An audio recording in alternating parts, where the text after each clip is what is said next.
Mga Kanoypi, hindi ba kayo nagtataka minsan kung bakit ang administrasyong bulok na ito parang tila ginigipit ng patuloy ang mga Duterte supporters at kahit ang mamamayang Pilipino? Hindi nyo ba naisip na baka ginagawa nilang testing ground ang mga nangyayari mga panggigipit dyan sa mga kaalyado ni VP Sara? Simula pa nung una, trace back natin mula last year, 2 years ago, several months ago, yung mga sinimulan nilang panggigipit sa mga tulad ni Senator Bato, yung mga tulad nila Pastor Apollo Quiboloy, sino pa ba?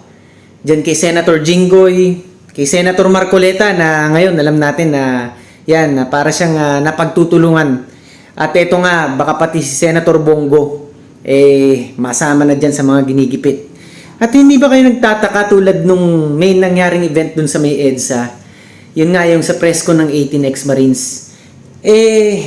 Yung mga tao, hindi willing lumabas ng mga bahay nila ngayon Yun nga, may mga vloggers na nananawagan na sumuporta sa event. Ito'y para masuportahan yung event Yan nga, dahil nga malakihang meeting yung nangyayari dun Yung pagsasalita nga ng 18 ex-Marines. Pero nung nag-i-invite yung mga vlogger, yung mga tao parang sapat na sa kanila na manood sa kanilang mga cellphone, mga laptop, at siguro yan yung malaking kaibahan noong unang panahon at sa ngayon. Dahil siyempre ngayon may social media na, dati walang social media. Example lang noong mga 2001, 2002. Noong mga panahon yan, ang mga tao pag sinabing mag-participate sa isang event, lumabas kayo ng bahay nyo, sama kayo sa amin. Talaga lalabas yung mga yan, di ba? Suporta talaga sila. Ngayon kasi meron ng internet, meron ng live sa Facebook, YouTube. So ang mga tao ngayon nakala siguro nila na sapat na yung pagsuporta ng ganun sa online. Basta manood sila, makikita nila at malalaman kung ano mga kaganapan dun. Pero mga Kanoypi, mali yun Sasabihin ko sa inyo, mali yun. Hindi sapat yun na maramdaman ng administrasyong bulok na ito ang tunay na sentimiento natin mga Pilipino. Hindi sapat yung mga ganong klase ng mga effort para malaman nila na disappointed talaga tayo mga Pilipino sa mga nakawang nangyayari ngayon sa gobyernong to. Ang pinakamalaking nakawan na ginawa ng mga garapal ng mga politikong yan, trilyon ang nawawala sa budget natin, pinakamalaki sa buong kasaysayan. Parang ang mga Pilipino nagmumukha mga tikumpa ang bibig at mga natatakot nga dyan sa administrasyong bulok na to. At parang sinusubok nila. Nung una hindi pa ganyang kalala hindi pa umabot dyan sa mga paghahanap kila Bato, kila Senator Jinggoy, yung mga paglabas ng warrant na yan, Medyo light pa nung una. Yan, kila Tevez.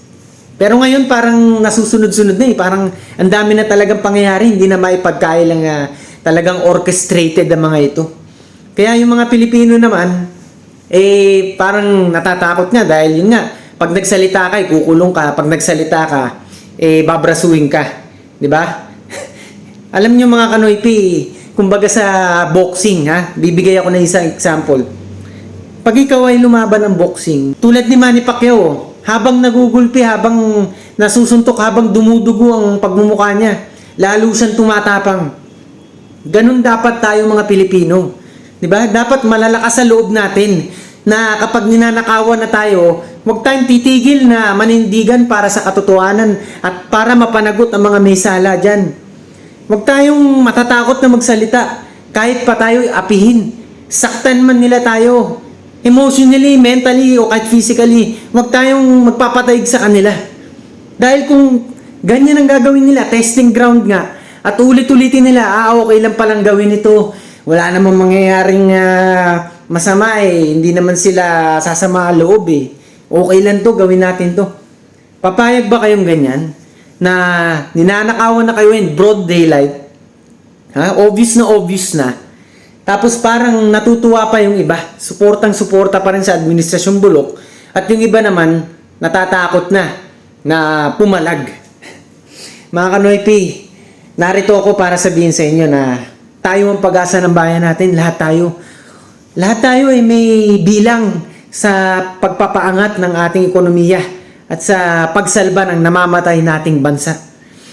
Lahat tayo ay may tutulong. Big or small, it still matters. At kung tayo patuloy tayong matatakot, dahil nga parang sila naghari-harian ngayon, sino pa lalaban para sa atin? Darating yung araw na sila-sila na lang ang matitira dyan. At tayo magiging sunod-sunuran na lang. Kita nyo nga yung Senado ang nangyayari ngayon, di ba? Parang nagiging kapit-tukuna dun sa Malacanang. Gusto nyo pa pati ang mamamayan maging ganun din? Para saan pa ang pagiging demokrasya ng bansa natin kung ganun? Naitanong nyo na ba yun sa mga sarili nyo? Isalba naman sana natin ang namamatay natin bayan sa potensyal na pagkabangkarote sa nalalapit na panahon. Kung hindi tayo kikilos mapanagot yung mga may sala dyan na mga mandarambong, kailan pa?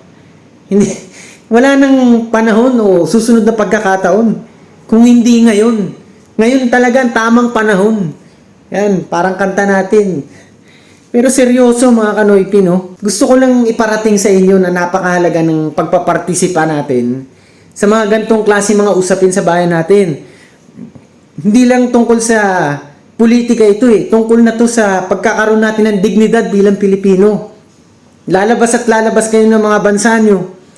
At gusto nyo meron kayong ibabrag sa mga dayuhan. Gusto nyo maging proud naman sa bansa natin. Gusto nyo na lalaki ang mga anak nyo na may moral ang makikita nilang mga leader. Lalaki ang mga anak nyo sa isang environment na drug-free, corruption-free, at criminal-free. Meron pa bang gaganda sa ganong klase ng pangarap, mga Kanoypi?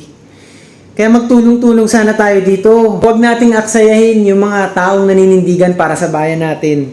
Kahit na patayin man nila tayo, patikumin man nila ang bibig natin, hindi tayo titigil.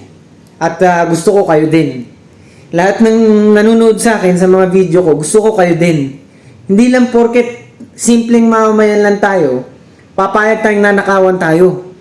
Pera natin yan, nagbabayad tayo ng buwis. Bumili ka lang dyan ng item sa kung saang mall dyan. Meron ng part nun ng napupunta sa gobyerno. So magising naman sana kayo mga Kanoypi. At imulat natin ang damdaming makabayan sa ngayon. So hanggang dito muna tayo mga Kanoypi. At laging tatatak nyo sa mga isip nyo na basta magiging makabayan kayo, one day magiging Singapore ang Pilipinas.